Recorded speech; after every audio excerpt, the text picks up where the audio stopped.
Aaron's perfect plan in attack on Titan. मैं तुम्हें पहले ये स्पॉइलर वार्निंग दे देना चाहता हूँ कि तुमने अटैक ऑन टाइटन के फाइनल सीजन को नहीं देखा है तो प्लीज वीडियो को यहीं पर छोड़ दो, और अगर तुम्हें स्पॉइलर से कोई फर्क नहीं पड़ता तो चलो मैं आगे बढ़ती हूँ। तो ये मैं तुम्हें बात याद दिला देता हूँ कि एरन के पास जो अटैक टाइटन है ना, उसके बाद फ्यूचर प्रेडिक्ट करने की पावर है, और इस पावर के एरन ने एक ऐसा प्लान बनाया था जिससे वो फाउंडिंग टाइटन के पावर को पोजेस कर सके। और ये सारी चीजें जो मैं बोल रहा हूँ ना, ये सब अटैक ऑन टाइटन के पिछले सीजन में एरन ने खुद क्लियर किया था। लेकिन ये सारी चीजें यहीं तक नहीं रुकती। अटैक ऑन टाइटन के फाइनल चैप्टर के लास्ट एपिसोड में एरन हमें ये बताता है कि ये सब जो अब तक अटैक ऑन टाइटन में हुआ है और जो हो रहा है और जो होने वाला है, ये सब एरन के प्लान का एक हिस्सा है। और हाँ, यहाँ पर एरन की माँ का मरना ये भी उसके प्लान का हिस्सा था। एरन ने खुद उस टाइटन को भेजा था अपनी माँ को खाने के लिए, क्योंकि एरन की माँ के डेथ की वजह से ही एरन के फादर ने उसे टाइटन में ट्रांसफर किया था। और भी अटैक ऑन टाइटन में जो आगे होता है, जैसे फ्यूचर में बैटल होल्ड के मरने के बाद आर्मिन का उसे कंज्यूम करना, ये सब फ्यूचर के एरन ने प्लान करके रखा था। बेसिकली एरन सबको मैनिपुलेट कर रहा था, इवन वो खुद को भी मैनिपुलेट कर रहा था। और मैं तुम्हें यहाँ पर क्लियर कर देना चाहता हूँ कि यहाँ एमिन ने एरन की बहुत मदद की, क्योंकि ये जो स्क्रीन पे तुम्हें लाइंस दिख रहे हैं ना, ये सारे एक प्रोबेबिलिटी की तरह, और ये एक दूसरी रियलिटी है जिसे यामिर ओन और कंट्रोल करते हैं। और इस रियलिटी ट्री के थ्रू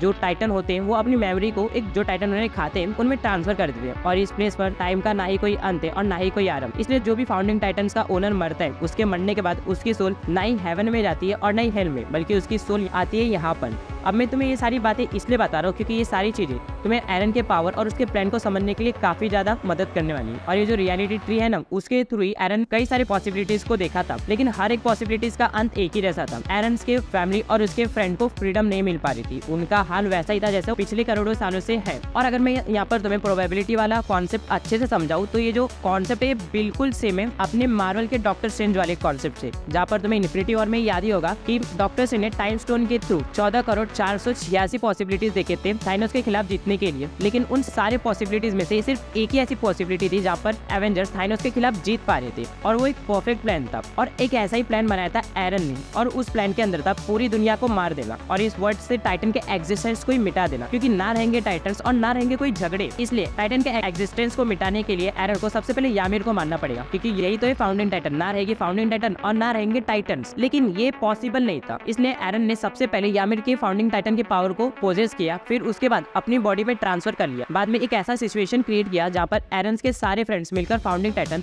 और एरन दोनों को मार सके। और जब तक ये होगा तब तक पूरे वर्ल्ड की 80% पॉपुलेशन मर चुकी होगी, जिससे सारे नेशन की गवर्नमेंट वीक हो जाएगी। और एरन के मरने के बाद वो पैराडाइज आइलैंड पे कोई वार नहीं कर पाएंगे या फिर उन्हें किसी तरह के नुकसान नहीं पहुंचा पाएंगे, जिससे उसके दोस्तों को, उसके लोगों को, उसके परिवार को एक फ्रीडम मिल जाएगी। तो यही था एरन का मास्टर प्लान, जिसमें शामिल था वर्ल्ड के 80% पॉपुलेशन को मिटाना, फाउंडिंग टाइटन को मारना और टाइटन्स के एग्जिस्टेंस को मिटाना। और इसी सफर को तय करने के लिए एरन ने कई सारे सैक्रिफाइसेस किए। वो अपने लोगों के लिए विलन बनने के लिए भी तैयार था, अपने दोस्तों को अपने सामने मरते हुए देखने के लिए भी तैयार था, इवन वो अपनी लाइफ को सेक्रीफाइस करने के लिए भी तैयार था, सिर्फ अपने लोगों के आज़ादी के लिए। और ये मेरे हिसाब से परफेक्ट एंडिंग थी अटैक ऑन टाइटन के लिए। तो thank you so much watching this video. अगर वीडियो पसंद आई तो वीडियो को लाइक कर दो, अगर चैनल पर नए हो तो चैनल को सब्सक्राइब कर दो। और तुम्हारे ओपिनियन मेरे लिए काफ़ी ज़्यादा मैटर करते हैं, इसलिए कमेंट बॉक्स में जाके वो भी बता देना। और तुम्हारे हिसाब से अटैक ऑन टाइटन का फाइनल चैप्टर कैसा था, ये रिव्यू देना मत भूलना। तो चलो मिलते हैं किसी और वीडियो में। सायोनारा।